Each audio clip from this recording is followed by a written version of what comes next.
siapa itu Kristus, atau mungkin kita tidak memandang siapa itu Kristus. Tapi biarlah siang hari ini kami datang, kami yang akan duduk diam mendengarkan kebenaran firman-Mu Bapa. Ajari kami untuk kami mau terus memandang Kristus. Ajari kami untuk memandang Engkau secara utuh. Ajari kami Tuhan untuk terus berpengharapan ke dalam tangan-Mu Tuhan.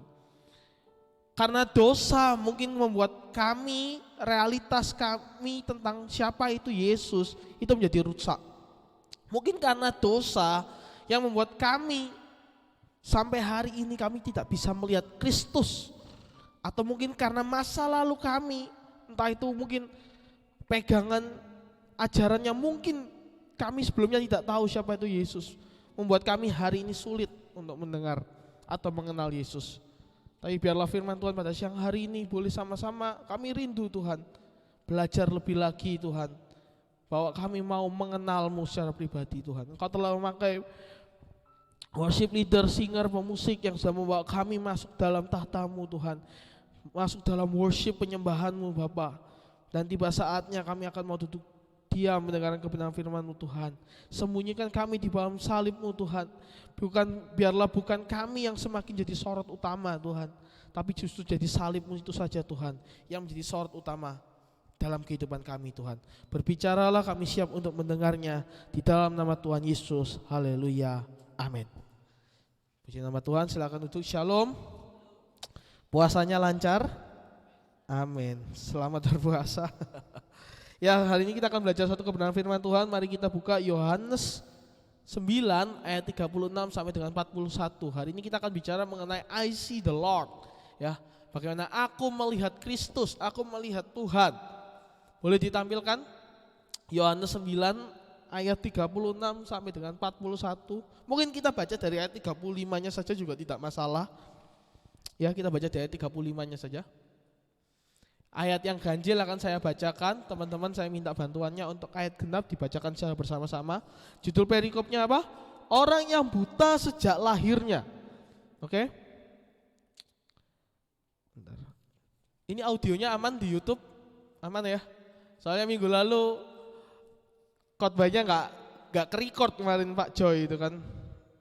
Jadi semoga tidak ada masalah ya.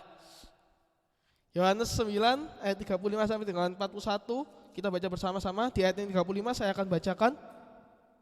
Yesus mendengar bahwa ia telah diusir keluar oleh mereka. Kemudian ia bertemu dengan dia dan berkata, "Percayakah engkau kepada Anak Manusia?" Ayat 36. Teman-teman silakan baca.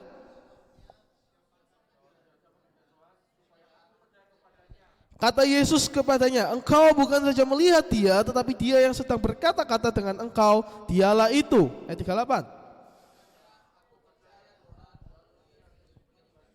Kata Yesus, "Aku datang ke dalam dunia untuk menghakimi, supaya barang siapa yang tidak melihat, dapat melihat, dan supaya barang siapa yang dapat melihat, menjadi buta."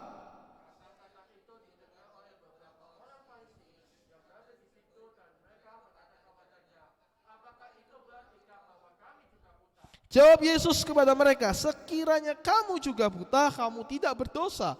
Tetapi karena kamu berkata kami melihat, maka tetaplah dosamu." Amin, puji nama Tuhan. Nah, hari ini saya akan bicara mengenai I see the Lord. Bagaimana kita melihat Kristus, kita melihat Tuhan. Dari satu kisah, kalau mungkin teman-teman yang udah lulus sekolah minggu gitu kan, yang sering sekali mungkin juga disampaikan di sekolah minggu, bahwa ceritanya adalah ada seorang pria yang buta sejak lahirnya. Nah, yang kita baca hari ini, kalau teman-teman mau baca secara utuh, teman-teman bisa baca dari ayat yang pertama. Tapi karena saya mungkin ketersingkatan waktu, saya tadi ambil dari ayat 35 sampai dengan akhirnya. Tapi saya akan bantu menjelaskan gitu ya. Apa sih problem dari kisah ini? Mungkin teman-teman selama ini cuma dengar ceritanya doang ya. Ada orang buta ketemu Yesus, terus dia jadi melek. Tapi sebenarnya ada satu keindahan Injil yang bisa kita pelajari pada siang hari ini dari kisah si buta ini. Yaitu yang pertama ya, di ayat yang kedua, teman-teman bisa baca sendiri nanti ya di Alkitab kalian masing-masing. Si buta itu dicap sebagai pendosa oleh sesama pendosa. Jadi ceritanya begini teman-teman. Ketika itu Yesus dan murid-muridnya melakukan perjalanan pelayanan. Dan singkat cerita dia ketemu sama seorang buta ini.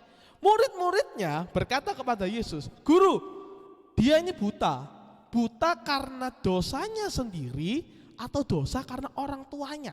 Nah, ini kan artinya si buta ini dicap kan sama murid-murid Yesus bahwa ini orang buta karena dosanya. Nah, tapi Yesus menjawab tuh di ayat yang ketiga. Yesus ngomong, ini bukan dosa tentang dirinya sendiri, tapi ini juga bukan dosa tentang orang tuanya, tapi sometimes ada pekerjaan-pekerjaan Tuhan yang akan dinyatakan di dalam diri orang ini. Nah, poin yang pertama yang mungkin kita bisa melihat problem dari si buta ini bahwa dia mendapatkan satu tekanan mental, teman-teman. Ya kan? Karena dia buta sejak lahir, bukan buta karena kecelakaan. Bukan buta karena mungkin dia main colok-colokan sama teman-temannya, bukan. Dia buta sejak lahir. Artinya apa? Ada kecacatan dalam dirinya. Sehingga apa? Dia tidak hanya menerima, dia harus menerima kecacatan dalam dirinya, tapi dia juga harus menerima sosialnya yang menjudge. Karena pada saat itu orang ngira kalau kamu ada sesuatu yang kurang, kalau kamu ada satu kecacatan gitu ya, maka bisa jadi itu ada dosa. Nah, itu yang mungkin sampai hari ini masih relate ya sama kehidupan kita. Seringkali kita dicap gitu kan, oh iya kamu kurang doa sih, oh iya kamu tuh kurang ngasih perpuluhan, makanya ini pasti dosa kutuk.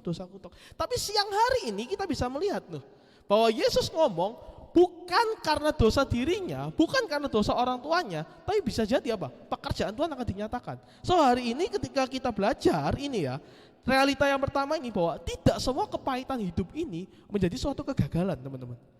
Tidak semua kepahitan dalam kehidupan kita, entah itu apa, mungkin maaf, ada kekurangan dalam fisik kita, ada kekurangan mungkin dalam hal apapun, skill teman-teman mungkin, atau mungkin hal-hal yang membuat teman-teman insecure gitu ya. Percayalah, kekurangan diri Anda bukanlah akhir dari segalanya. Karena Yesus ngomong, bisa jadi justru dari kekuranganmu pekerjaan Tuhan akan dinyatakan. Nah, lanjut lagi, bukan cuman ketika itu Yesus menegur kepada murid-muridnya karena masalah dosa tadi ya, karena mereka mengklaim bahwa ini dosa, padahal murid-muridnya pun juga belum tentu suci. Makanya saya nuliskan bahwa si buta ini dicap sebagai pendosa sama sesama pendosa. Nah, lanjut lagi, si buta diuji imannya, teman-teman. Di ayat yang ke-6, kalau teman-teman baca, ketika Yesus menegur murid-muridnya, Yesus apa yang dilakukan oleh Yesus? Coba teman-teman lihat di ayat ke-6. Yesus meludah ke tanah, mengambil tanah itu, mengaduk dan mengoleskan kepada mata si buta ini. Ini bicara apa sih? Ini ada makna teologisnya, teman-teman. Kalau teman-teman tahu ya, bahwa ludah itu bicara soal apa? Kenajisan. So maksudnya gini loh, Yesus tuh mau nunjukin ke murid-muridnya, ini kan pribadi yang kamu anggap najis itu kan, pribadi yang kamu anggap dosa, nih loh, Yesus tunjukkan nih kenajisan itu. Yesus oleskan ke mata si buta ini. Pertanyaannya, apakah si buta ini melihat? Halo? Ketika Yesus mengoleskan, apakah dia melihat? Belum, teman-teman. Lalu Yesus ngomong, pergio, basuh dalam dirimu di kolam Siloam. Ini bicara soal apa? Yang namanya kenajisan itu Tuhan ubah jadi kekudusan, kesucian. Artinya apa? Kita bisa belajar dari si buta ini, bahwa Yesus mau ngajak kepada si buta ini bahwa ada pekerjaan Tuhan yang akan dinyatakan. Tapi poin yang paling penting adalah kamu harus kudus dulu. Kenajisanmu harus diselesaikan. Dan memang benar, si buta ini berjalan kepada kolam Siloam dan akhirnya apa? Dia bisa melihat. Saya menuliskan bahwa ini adalah ujian iman. Kenapa? Coba teman-teman posisikan kepada si buta ini. Teman-teman buta, gak tahu apa-apa, kalian gak tahu siapa itu Yesus, kalian mungkin gak kenal siapa Yesus, terus tiba-tiba datang ke kalian, ayo kamu tak oleh sih, jalan ke kolam Siloam. Dia gak kenal loh Yesus itu siapa, tapi dia bisa melangkah untuk apa? Pergi ke kolam Siloam itu. Alkitab catat. Ini bicara soal apa? Ada langkah iman. Yang apa? Yang si pemuda ini yang awalnya nggak kenal siapa itu Yesus. Dia cuma bermodalkan imannya yang bahwa mengatakan bahwa itu loh Tuhan, itu loh Yesus. Dia cuma tahu Yesus itu orang yang menyembuhkan. Mungkin dia cuma sekedar samar-samar gitu ya, bahwa ngerti siapa itu Yesus, tapi dia nggak kenal secara pribadi. Dan akhirnya apa? Ujian imannya itu loh. Nah ini saya mau katakan, untuk kita bisa benar-benar memandang Kristus dibutuhkan iman. Bukan cuma tadi yang poin pertama saya sampaikan bahwa kekudusan doang. Ingat teman-teman, kita nggak bisa berkutat dalam dosa terus kita ngomong kita bisa memuji Tuhan, nggak bisa. Saya kemarin Kamis doa malam saya sudah sampaikan ya bahwa Tuhan memang menerima kita apa adanya, tapi kita tidak bisa datang ke Tuhan dengan apa adanya. Nah sama dengan kehidupan kita. Tuhan menerima kita, kecacatan kita, keburukan kita, mungkin kenajisan kita. Tuhan bisa nerima itu. Tapi waktu Tuhan udah sembuhkan, Tuhan udah pulihkan, sucikan itu, kita tidak bisa datang ke hadapan Tuhan dengan kecacatan itu. Gitu loh. Dan akhirnya apa? Ada ujian iman. Nah akhirnya apa? Ketika si pemuda ini habis membasuh di kolam Siloam, dia sembuh tuh. Dia bisa melihat. Pertanyaannya, masalahnya udah selesai belum teman-teman? Ya sama-sama kita diskusi deh siang hari ini. Dia kan buta, terus jadi melihat. Masalahnya udah kelar belum? Halo? Ada yang mungkin berargumen gitu? Kak, kayak udah kelar sih kak. Kenapa? Ya karena dia buta loh, masalah kehidupannya dia buta kan. Terus tiba-tiba Tuhan udah sembuhkan dia, berarti ada mujizat dong. Doanya sudah dijawab dong. Iya benar, masalahnya udah selesai. Tapi boleh kita lihat di poin yang ketiga. Si buta meskipun mendapatkan mujizat, namun ia masih belum melihat Allah. Artinya apa? Ada rasa penasaran. Mungkin si buta ini telah mendapatkan apa yang menjadi berkatnya dia. Iya. Tapi berkat secara lahiriah teman-teman. Kenapa? Dari yang buta dia jadi melek. Tapi masalahnya the problem utama dalam kehidupan si pembuta ini ternyata bukan cuma dia buta akan melihat secara fisik, tapi dia juga buta akan rohani. Dia belum melihat Allah. Rasa penasarannya itu loh yang boleh sama-sama kita lihat, yang akan kita pelajari bersama-sama. Dan saya mencatat di sini bahwa kegagalan anak muda hari ini adalah ketidaktahuan siapa Tuhannya. Entah itu mungkin kita yang udah Kristen lama, entah itu mungkin kita yang baru kenal Kristus, benar ya. Seringkali kita nggak tahu siapa itu Yesus. Kita tuh seringkali masih bertanya-tanya tuh, siapa ya Tuhan? Rasa penasaran ini loh, yang biasanya anak muda alami, ya.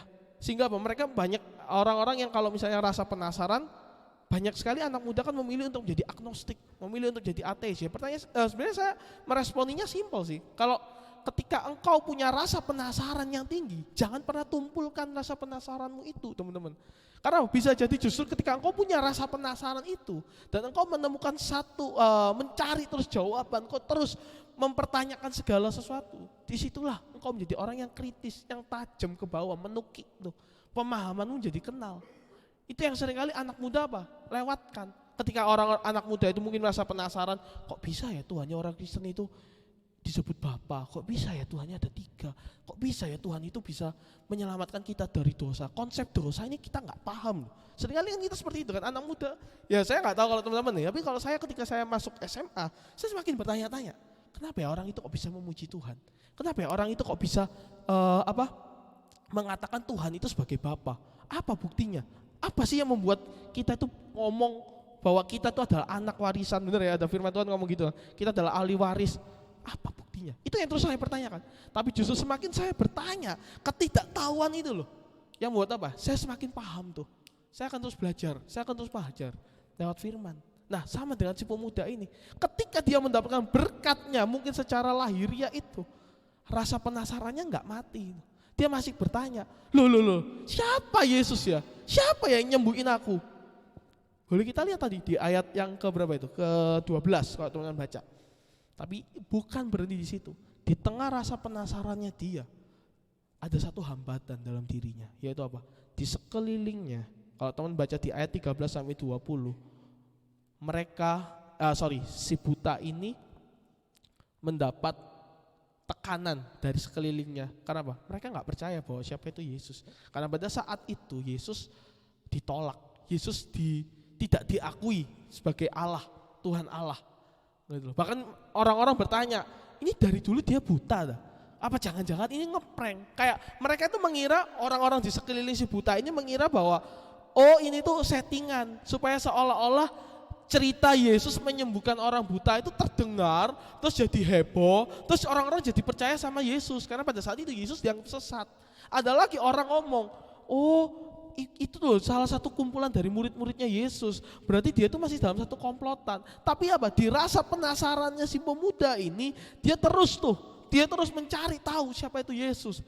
Sampai pada satu titik, mohon maaf nih, orang-orang Farisi menjudge dia, mencemooh dia. Nanti akan kita pelajari lebih dalam lagi. Bahkan kalau teman-teman baca di ayat 21 sampai 23 ya. Bagaimana orang tuanya si buta ini loh. Itu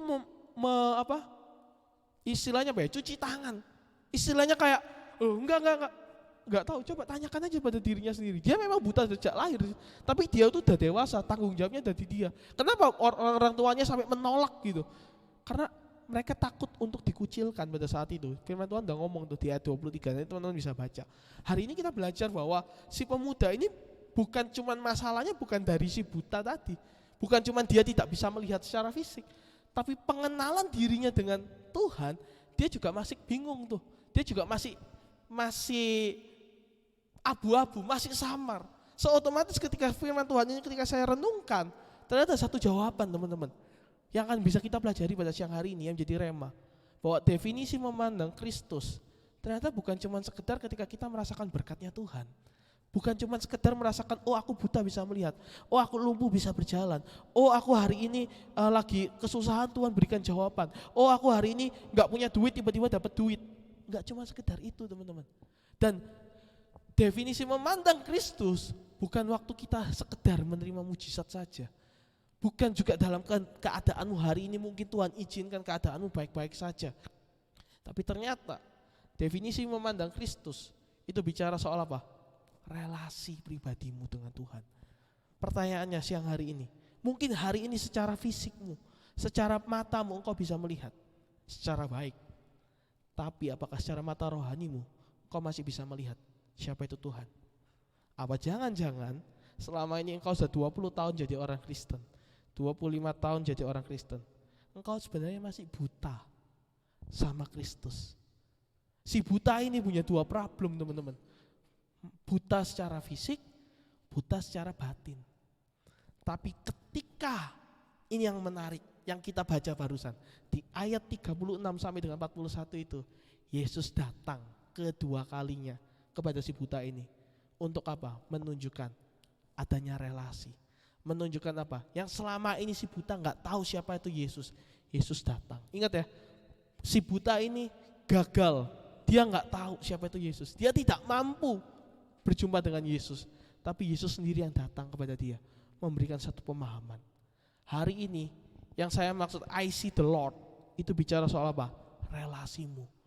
Saya mau ajak teman-teman siang hari ini belajar apa sih relasi yang benar, memandang Kristus yang seperti apa teman-teman.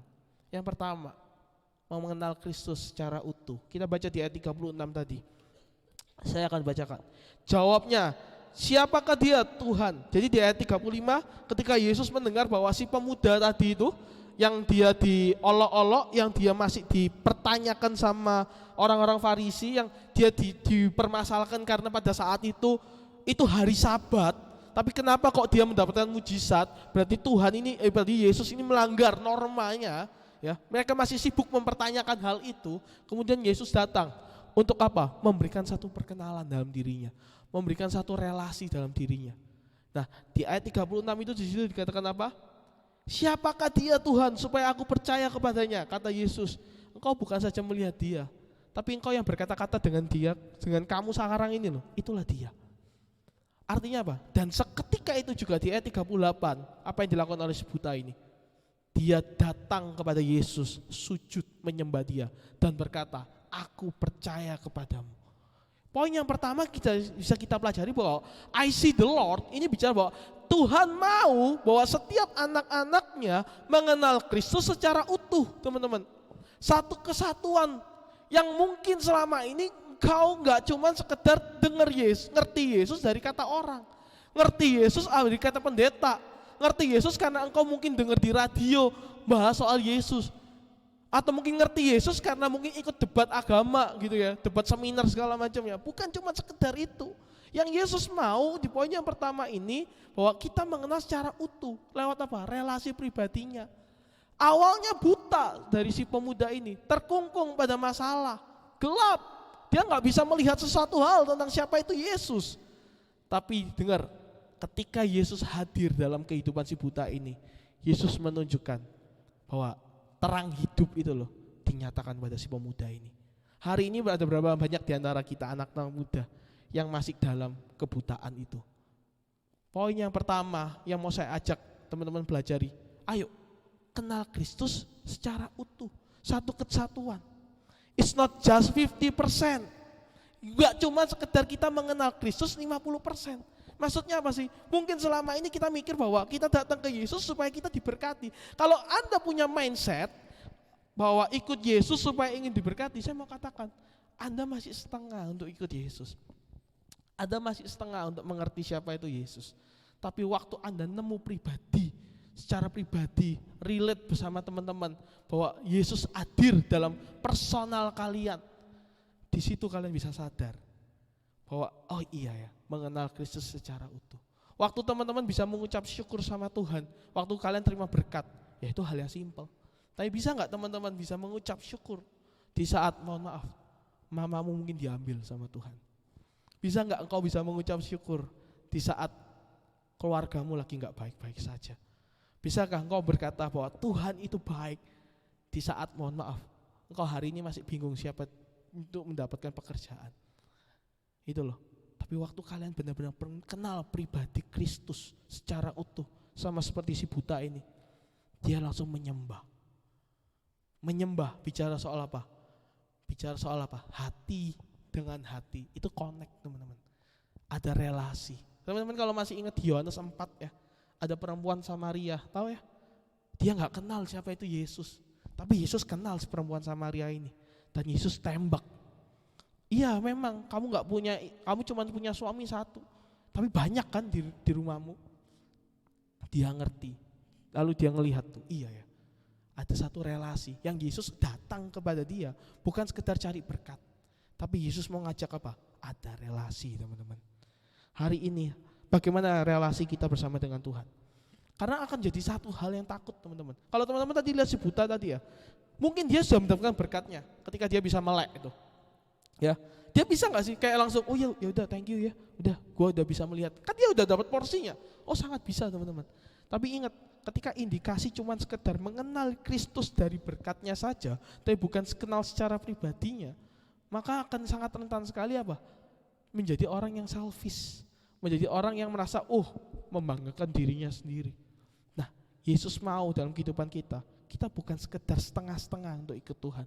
Kita bukan setengah-setengah untuk ngerti siapa itu Tuhan. Tapi Tuhan mau bahwa kita benar-benar punya relasi 100%. Sehingga iya, aku ini hidupku sudah bukan milikku lagi. Rasul Paulus pernah ngomong kan, bahwa hidupku bukan untuk diriku lagi, tapi untuk Kristus. Saya jadi ingat ya, saya itu awal pelayanan gitu kan, saya sama Peter, kita tuh bertiga. Saya, Peter sama Leo. Tahu ya, yang sering pernah ikut ke sini kok Leo. Nah, kita tuh memulai pelayanan ya biasalah. Kita dari sejak SMP, kita waktu itu masih belum punya pacar, teman-teman. Jadi bertiga ini kayak trio kwek-kwek yang mencari ini pasangan gitu kan. Nah, akhirnya Peter udah dapet tuh. Waduh, ini juga patut dipertanyakan gitu kan. Peter udah dapet. Terus tinggal saya sama Leo. Nah, akhirnya Leo dapet nih. Nah, berarti kan tinggal. Nah terus kok ketawa loh. Nah, akhirnya Leo udah dapet nih. Nah, keunikan dari teman kami ya si Leo ini adalah dia tuh suka nraktir.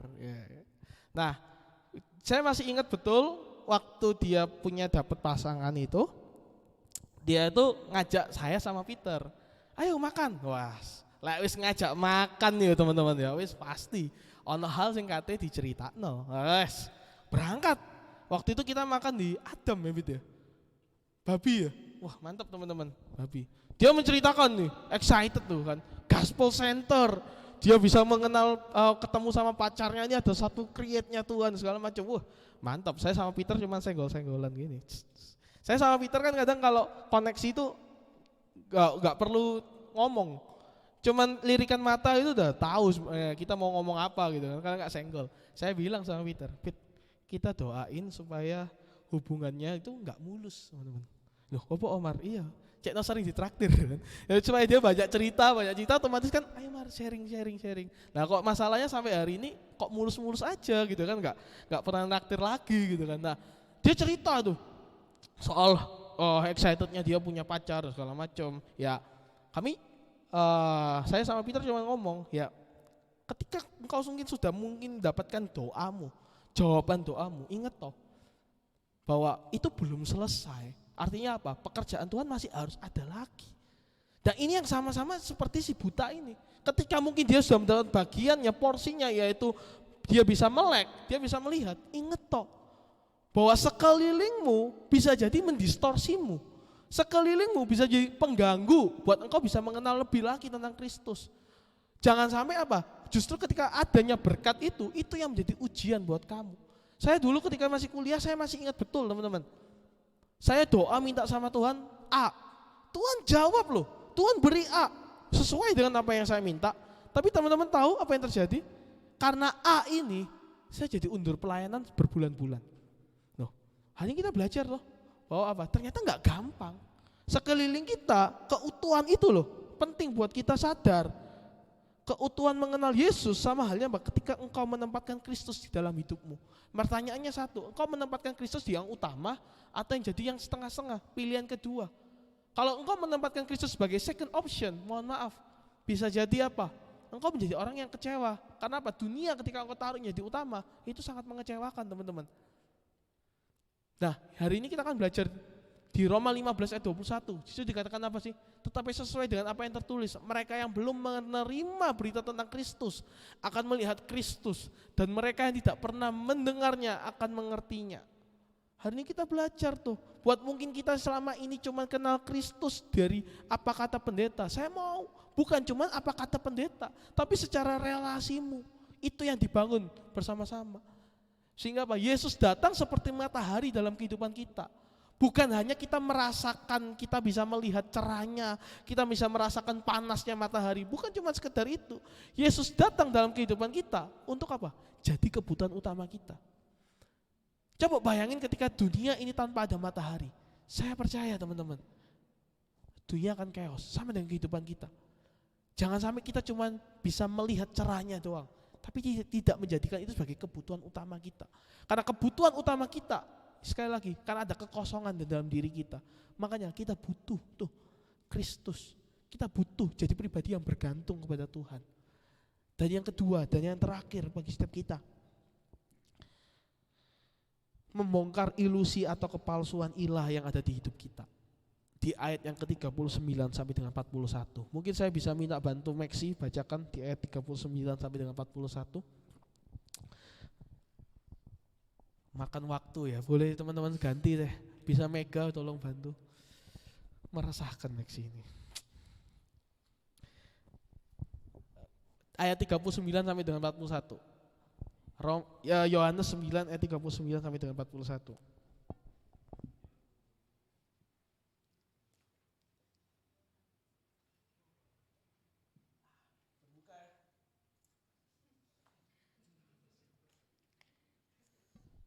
Ayo. Bisa baca? Oke, haleluya. Ya.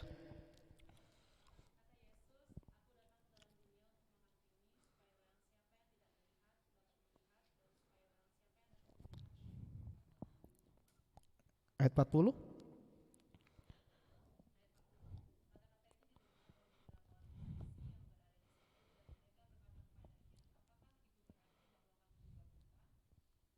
Ayat 41.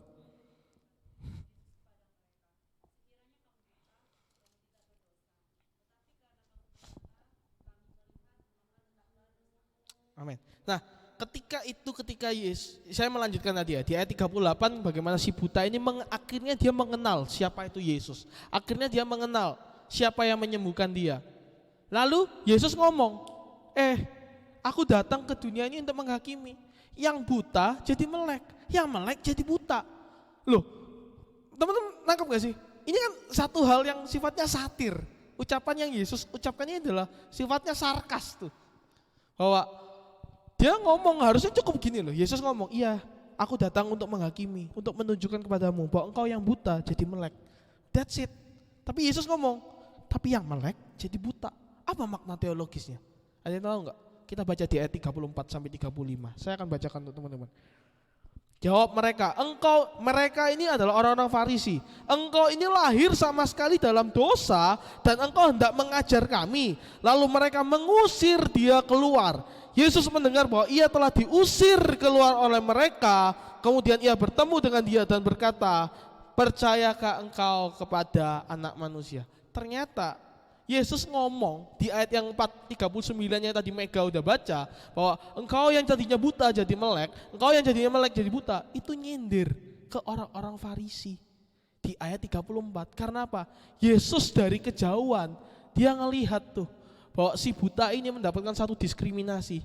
Bahwa apa? Di ayat 34 ya, bisa ditampilin Joshua. Ayat 34. Orang Farisi ini ngomong, kamu itu loh lahir ini sudah dosa, butamu itu karena dosa. Terus kamu mau sok-sokan ngajari kami, yang orang kudus, yang kami tahu tentang agama. Udah kamu pergi sana.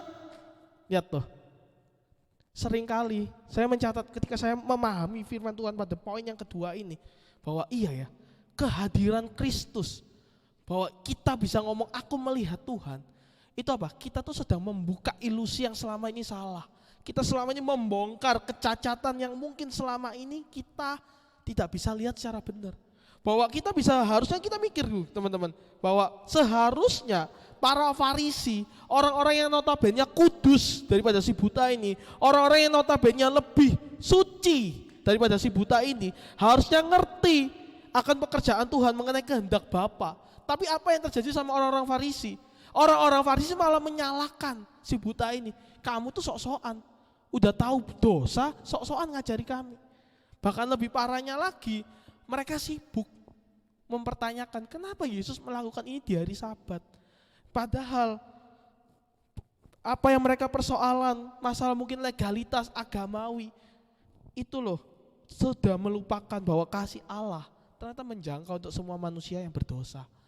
Seringkali tanpa kita sadari teman-teman, mungkin karena status kita sebagai pelayan Tuhan, mungkin karena status kita yang mungkin sudah jadi orang Kristen lama, tanpa kita sadari kita jadi sombong rohani. Kita merasa diri kita lebih baik daripada orang lain. Tapi Yesus mau mencelikan bukan cuma mata dari si orang buta ini, tapi Yesus juga mau mencelikan mata dari orang-orang Farisi. Makanya Yesus ngomong, yang buta jadi melek, tapi yang melek itu loh jadi buta. Kenapa? Karena ternyata selama ini engkau, orang-orang yang notabene kudus, orang-orang yang notabene agamawi, ternyata engkau gagal memandang Kristus secara utuh. Hari ini poin yang kedua, mungkin teman-teman youth yang ada di tempat ini yang udah dapat kesempatan pelayanan, dengar baik-baik. Jangan pernah merasa dirimu lebih baik daripada orang lain. Saya pernah share ya, waktu malam-malam di grup youth, itu saya sangat tertampar sekali itu. Jangan sampai kita merasa kita doa sama Tuhan minta jemaat, tapi ternyata kita sendiri yang mengusir jemaat. Saya paling benci teman-teman, jujur saya paling benci ketika ada orang mau datang pelayanan, memang pelayanannya nggak murni, memang saya tahu pelayanannya pasti penuh dengan kekurangan, tapi kita judge dia, kamu nggak pantas pelayanan sama aku. Saya bisa marah teman-teman. Saya orang yang saya tuh merasa semakin kesini, saya tuh nggak pernah mau main-main sama firman, jujur teman-teman. Kalau salah saya ngomong salah, kalau benar saya ngomong benar. Saya coba tanya sama Maxi, berapa kali kalau saya nggak sependapat sama Maxi, saya akan frontal. Tapi apa? Maksud saya bukan cari musuh sama Maxi. Maksud saya baik. Kenapa? Kebenaran firman ini nggak bisa diselewengkan. Kebenaran firman Tuhan ini nggak bisa kita turunkan standar kita. Penting buat kita sadar, membongkar ilusi kita. Mungkin selama ini kita ngomong aku sebagai orang Kristen. Pertanyaannya, kamu jadi statusmu orang Kristen nggak menjamin kamu bisa melihat Kristus secara utuh. Bisa jadi apa? Ada ilusi teman-teman. Sama seperti apa? Makanya saya ngomong ya, Injil itu seperti kita pakai kacamata. Definisi ilusi itu adalah kecacatan kita memandang yang benar. Artinya apa? Kita tuh terbiaskan. Bisa jadi karena dosa, bisa jadi karena rutinitas agama. Terkadang membuat mata kita menjadi biasa. Ini kan orang kacamataan. Saya itu minus 2 silinder 2, saya lupa. Saya ngelihat kata eagle itu tuh nggak kelihatan. Nah ini loh, yang namanya ilusi itu apa sih? Ada distorsi dalam gangguan. Saya jujur, saya lepas kacamata ini saya nggak bisa melihat loh wajah ganteng dan cantiknya kalian itu. Saya nggak bisa ngelihat. Kenapa? Karena bias. Nah sama, ketika kita jatuh dalam dosa, saya pakai kacamata deh supaya kelihatannya. Ketika kita jatuh dalam dosa, kita tuh terbiaskan. Kita tidak bisa melihat secara benar. Ingat gak sih waktu Adam dan Hawa jatuh dalam dosa? Apa yang terjadi? Dia putus, dia gak bisa melihat Allah secara langsung. Makanya dia malu-malu tuh. Tapi hari ini kehadiran Injil, saya mau katakan, Injil menjadi kacamata Anda untuk melihat perspektif di dunia ini, world view dengan jelas. Kalau teman-teman sadari sekeliling kita yang di luar Injil ada begitu banyak dan bisa jadi mengintervensi kehidupan kita. LGBT, orang-orang yang memilih child free. Ingat, saya ngomong child free bukan berarti salah, tapi bukan berarti benar juga. Harus dilihat lewat perspektif Injil, teman-teman. Ada begitu banyak istilah anak muda sekarang ya, FWB, one night stand. Itu jadi satu kenyataan. Kalau kita nggak benar-benar pakai kacamata Injil, bisa jadi kita terseret dengan hal-hal seperti itu. Dan ini yang menjadi Yesus mau membongkar setiap ilusi kepalsuan dalam kehidupan kalian, teman-teman. Seharusnya kita itu sering kali lupa, teman-teman. Kita sibuk sama pekerjaan Tuhan, tapi kita sendiri itu lupa berrelasi sama Tuhannya. Seperti orang Farisi yang merasa dirinya udah lebih baik, sampai dia harus mengusir si buta ini. Padahal seharusnya orang Farisi itu hadir ketika dia mendapatkan mujizat itu. Harus ditarik, dibawa untuk mengenal siapa itu Tuhannya. Tapi Tuhan itu baik, Yesus itu baik. Yesus mau menunjukkan kemurnian dari si buta ini, yang dia tidak tahu apa-apa. Atas ketidaktahuannya itu, dia jadi kenal, memandang Kristus secara utuh. Dan yang kedua, membongkar setiap ilusi dari orang-orang Farisi. Siang hari ini, yuk sama-sama kita belajar memandang Kristus itu secara utuh. Memandang Kristus membongkar ilusimu. Bisa jadi engkau ngomong, aku puji Tuhan ya. Ini kan yang jadi seringkali masalah ya dalam kehidupan kita ya. Kita ngomong soalnya kudus, sesuatu hal yang mungkin sifatnya rohani. Puji Tuhan ya, Tuhan itu baik, ngasih ke aku kemampuan untuk berbicara. Puji Tuhan ya, Tuhan itu ngasih kemampuan aku untuk bisa main musik. Jadi sekarang aku main musik kok enak banget. Sekarang aku kalau khotbah, waduh, jago ngomong. Ya, notabene kudus kan. Tapi sebenarnya apa? Yang dibanggakan bukan tentang Kristus, yang diberitakan bukan tentang Kristus, tapi dirinya sendiri. Dan itu yang seringkali masih kita hidupi. Self-center. No, kehidupan kita ayo kita rubah. Bukan cuma self-center, tapi gospel-center. Kehidupan kita yang berpusat kepada Kristus, berpusat bahwa kita sadar bahwa pribadi yang yaitu Yesus itu telah hadir dalam kehidupan kita, mengubah paradigma kita yang salah. Pertanyaannya satu sekarang, ilah apa sih? Ilusi apa sih yang ada dalam hati kita? Saya undang para pemusik WL Singer untuk maju ke depan. Ilah apa yang ada dalam hati kita? Bisa jadi ilah yang selama ini kita bilang Yesus itu ternyata cuma sekedar ilusi. Karena apa? Kebanggaan diri kita, kehebatan diri kita nih, tapi kita atasnamakan Tuhan. Padahal apa? Tuhan belum tentu loh yang itu yang dia inginkan dalam kehidupanmu. Saya suka dengan satu quotes ini ya, quotes dari Sen Senjaya. Dia bilang begini, bukan perbuatan moral atau berdosa yang membuat Saulus jauh dari Yesus. Saulus ya, tahu? Dia Sanhedrin. Wah, lulusan Taurat paling bagus. Tapi kelakuannya apa? Dia paling anti sama Yesus. Bukan perbuatan amoralnya dia, tapi semua bibit dan bobot agama Saulus tidak menghantar dia kepada Yesus, justru menghalangi dia untuk ketemu sama Yesus. Makanya Filipi 3 ayat 7, Paulus ngomong gini, malah sesuatu yang dulu yang aku bangga-banggakan, itu telah kuanggap rugi karena Kristus. Paulus ngerti, ternyata selama ini dia buta. Ingat ketika Paulus ketemu sama Tuhan, dia harus buta.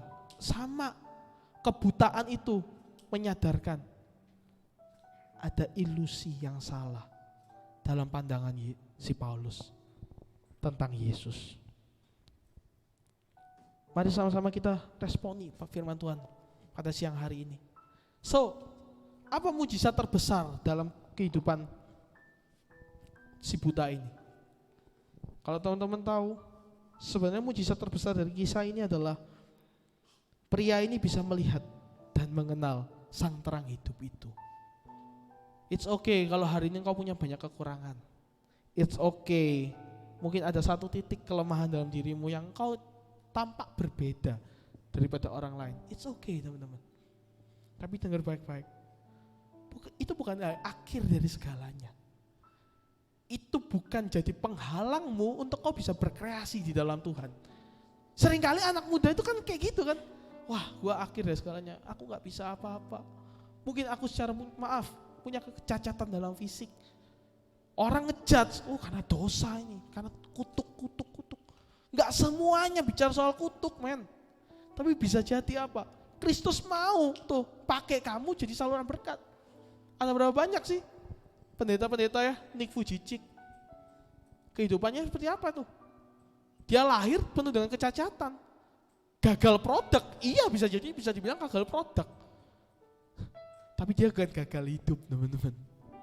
Karena dia mengenal Kristus dalam kehidupannya. Sama-sama kehadiran Yesus mungkin ditolak sama orang-orang Israel. Mungkin ditolak sama orang-orang Farisi. Diragukan. Bahkan dianggap sebagai skandal melanggar norma. Kenapa? Yesus menyembuhkan di saat Sabat, tapi Yesus buktikan kasih Kristus tidak terbatas oleh apapun. Dan itu terjadi dalam kehidupan si buta ini. Kehadirannya menjadi terang hidup. Mari sama-sama kita datang di hadapan Tuhan. Saya undang kita semua bangkit berdiri. Setiap hari kulihat kasih-Mu, setiap hari kulihat kuasa-Mu, setiap hari kulihat mujizat terjadi dalam hidup. Kita nyanyikan dari awal. Setiap hari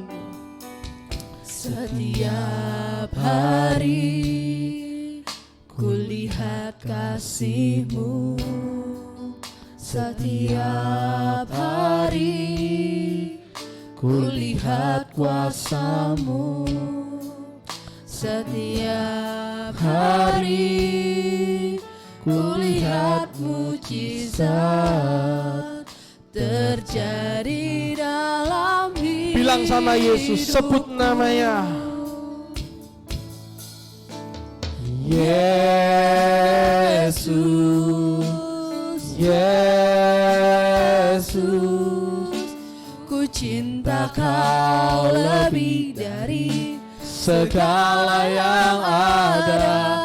Hanya Yesus, Yesus,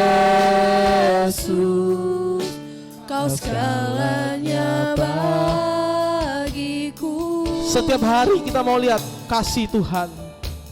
Setiap hari kita mau merasakan mujizat Tuhan dalam kehidupan kita. Setiap hari kulihat kasih-Mu, setiap hari kulihat kuasa-Mu, setiap hari kulihat mujizat terjadi dalam hidup. Sebut namanya sungguh-sungguh dari hatimu terdalam. Katakan Yesus, Yesus, ku cinta Kau lebih dari segala yang hanya Yesus. Amin. Yesus, Kau sekali lagi, lebih sungguh-sungguh lagi. Angkat suaramu. Yesus, Yesus, Yesus, Yesus, ku cinta Kau kehidupan kami Tuhan, kebobrokan kami Tuhan. Hanya Yesus, Yesus, Kau segalanya bagiku. Seperti yang saya bilang tadi bahwa seringkali kita tuh buta, tapi kita nggak sadar kalau kita tuh buta. Memang secara fisik kita bisa melihat, secara fisik kita bisa melayani Tuhan, secara fisik kita bisa menyembah Tuhan, tapi ternyata secara batinnya kita tuh jauh, kita tuh asing di hadapan Tuhan. Mari sama-sama siang hari ini kita responi. Kita bisa ngomong I see the Lord karena kita tahu pribadinya secara utuh. Ada relasi itu di dalamnya dalam kehidupan kita. Dan bukan hanya sekedar relasi doang. Kita sadar apa sih yang selama ini yang salah dalam kehidupan kita. Ingat, Injil menelanjangi apa yang salah dalam kehidupan Anda. Kalau hari ini Anda masih menggunakan kekuatan Anda sendiri dan Anda mendengarkan kebenaran firman Tuhan siang hari ini, Anda sadar bahwa Yesus mau menelanjangi kehidupanmu supaya apa? Hatimu isinya Yesus, bukan kebanggaan dirimu saja. Saya jadi ingat ada satu kisah, ada seorang anak Bandung. Dia perempuan, introvert teman-teman. Ya namanya introvert, dia gak punya teman. Dia temannya dikit. Satu kali dia lahir dari keluarga yang baik-baik saja. Keluarganya Kristen. Tapi dengar teman-teman, lahir dari keluarga yang baik-baik saja bisa jadi tidak baik-baik saja. Satu kali Tuhan izinkan papanya sakit keras. Wah, kecewa. Kok bisa? Selama ini aku aktif ke gereja, aku aktif pelayanan, orang yang paling aku sayang, kenapa Tuhan izinkan harus sakit keras? Namanya anak introvert, dia gak mau terbuka sama orang. Satu kali dia berusaha untuk terbuka dalam dirinya. Dia punya komunitas sel ya, CG gitu. Dia cerita, papaku lagi sakit keras, gini. Apa yang dia dapatkan? Dia justru mendapatkan judgmental. Kamu mungkin kurang doa. Kamu mungkin ada yang salah dalam hidupmu. Bertobat. Dia semakin bingung. Aku semakin pengen ketemu Tuhan, tapi aku gak tahu caranya. Aku butuh kekuatan dari teman-teman gerejaku, tapi kok aku gak mendapatkan sesuai apa yang aku inginkan. Sehingga apa? Dia menjadi orang yang semakin tertutup teman-teman. Karena dia orang introvert, kecentok sama satu masalah itu, dia semakin tertutup. Dia semakin asing, kayak seolah-olah ketemu sama orang lain, dia menjadi asing, dia sangat takut tuh. Jadi satu ancaman dalam dirinya. Tapi karena dia suka gambar, dia dari dulu skillnya suka gambar. Dia cuma bisa gambar seorang perempuan nangis, terus dipeluk sama seorang bapak, yaitu representasi dari Yesus. Dia cuma gambar gitu doang. Diposting di Instagram, karena dia gak punya teman. Dia anak introvert. Teman-teman tahu, postingannya jadi viral. Loh, aneh banget dalam dirinya. Bukan cuma viral, orang-orang tuh DM. Kak, thank you. Postingannya sangat memberkati. Aku hari ini depresi, mau bunuh diri. Tapi gara-gara lihat postingan kakak, aku tersadarkan oleh Kristus. Loh, dia semakin bertanya-tanya sama Kristus. Loh, sekta. Aku ini orang bermasalah. Aku ini ada pergumulan. Kok ada orang pengen curhat ke dia, bahkan itu bukan cuma satu, ratusan orang nge-DM tuh. Kak, aku minta bantuan doanya kak segala macam. Viral, kontennya jadi di-like juga ribuan banyak orang. Dia juga bingung kan, loh sekta, aku ini bukan pelayan Tuhan yang jago dalam hal konseling. Aku cuma gambar, tapi gambarnya dari hati. Dia coba posting lagi yang kedua, viral lagi. Posting yang ketiga, viral lagi. Sampai akhirnya dia ngerti tuh. Bahwa ternyata Tuhan memang izinkan sesuatu yang gak enak terjadi dalam kehidupannya. Dengan kehadiran, dengan papanya yang sakit itu. Supaya apa? Jadi jalan. Supaya anak ini bisa terbuka sama orang. Dan bisa menguatkan orang lain. Sampai pada suatu titik, papanya harus meninggal. Doanya gak dijawab, dalam tanda kutip ya. Gak dijawab sama Tuhan. Dia gak jadi kecewa.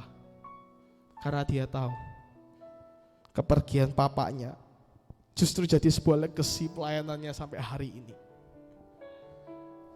Dia justru ngerti Dia bisa melihat kasih Tuhan tidak terbatas lewat kepergian papanya. Teman-teman tahu Instagram itu namanya siapa? Benih kecil. Mungkin teman-teman ada yang follow Instagramnya. Waktu saya diceritain itu saya cuma bisa nangis. Itu loh teman-teman. Seringkali hal yang gak enak Tuhan memang izinkan terjadi dalam kehidupan kita. Supaya kita bisa ngerti. Memandang Kristus, mengenal Kristus secara utuh. Dia cerita sama saya, Mar, kalau ditanya kenapa benih kecil ini bisa tumbuh, bisa ada di Instagram sekarang. Karena papanya. Coba kalau Tuhan tidak membuat papanya mungkin sakit atau pergi. Mungkin sampai hari ini dia gak punya konten tentang itu. Tapi karena dia sudah berdamai, dia bisa menjadikan berkat itu. Setiap postingannya dia gak pernah posting karena sia-sia. Semua hasil postingannya itu hasil pergumulan doanya. Saya memang satu punya kerinduan mau ngundang dia. Dia orang Jember, dia anak Jember. Saya mau undang dia ke youth kalau misalnya ada waktu. Tapi teman-teman, hari ini kita belajar. Apa sih yang hari ini engkau diuji sama Tuhan? Hal berat apa yang terjadi dalam kehidupanmu? Ayo datang ke Tuhan. Ingat ya, di hadapan Tuhan, kita datang bukan semakin kayak seolah-olah kita kuat nih Tuhan, aku bisa ini. Enggak. Kita datang dengan di hadapan Tuhan, semakin tunjukkan kecacatan kita, kekurangan kita. Tuhan, aku enggak mampu. Ingat ya, semakin kita dewasa, itu menunjukkan bahwa semakin kita minta kepada Tuhan bahwa kita tuh enggak mampu. Tapi kalau hari ini kau semakin dewasa, semakin bertambah usia, engkau datang ke Tuhan dengan engkau membawa skillmu, kehebatanmu, kemampuanmu, mohon maaf, bisa jadi ada yang salah dalam kehidupanmu. Bisa jadi ada yang salah dengan pemandanganmu akan Kristus.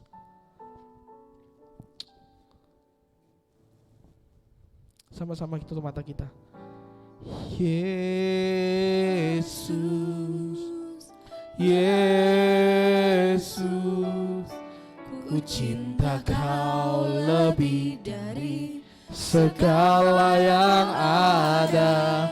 Hanya Yesus, Yesus, Kau segalanya Tapi sungguh-sungguh lagi.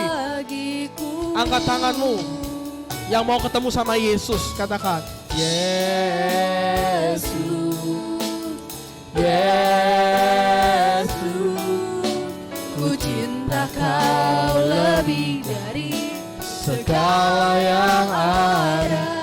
Hanya Yesus, Yesus, Kau segalanya bagiku. Oh Yesus, Yesus, Yesus, Yesus, ku cinta Kau lebih dari segala yang ada. Hanya Yesus, Yesus, Kau segalanya bagiku. Kau segalanya bagiku, Kau segalanya bagiku. Kau segalanya. Kau segalanya bagiku. Kami sembah, kami memandang kasih-Mu selamanya. Yuk sama-sama kita mau sembah Dia. Oh Tuhan, ini hati kami, ini rindu kami selamanya.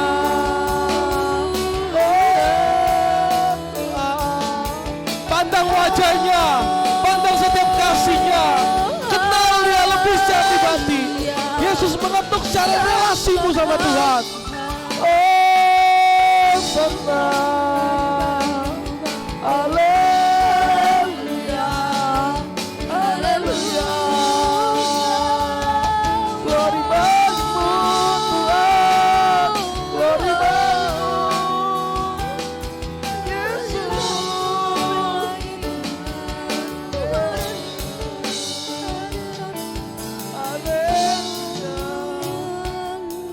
siang hari ini saya mau katakan, lebih baik engkau memilih buta dan datang kepada Yesus. Supaya apa? Yesus yang mencelikan matamu secara langsung, mata batiniamu. Tapi kalau engkau datang ke hadapan Tuhan dan engkau melek, tapi engkau merasa itu hanya kesombonganmu, firman Tuhan ngomong, bisa jadi engkau karena buta, sama seperti orang Farisi. Hari ini, yuk tutup mata kita. Siapa yang merasa diri Anda buta? Coba angkat tangan kananmu, taruh tangan kirimu di dada.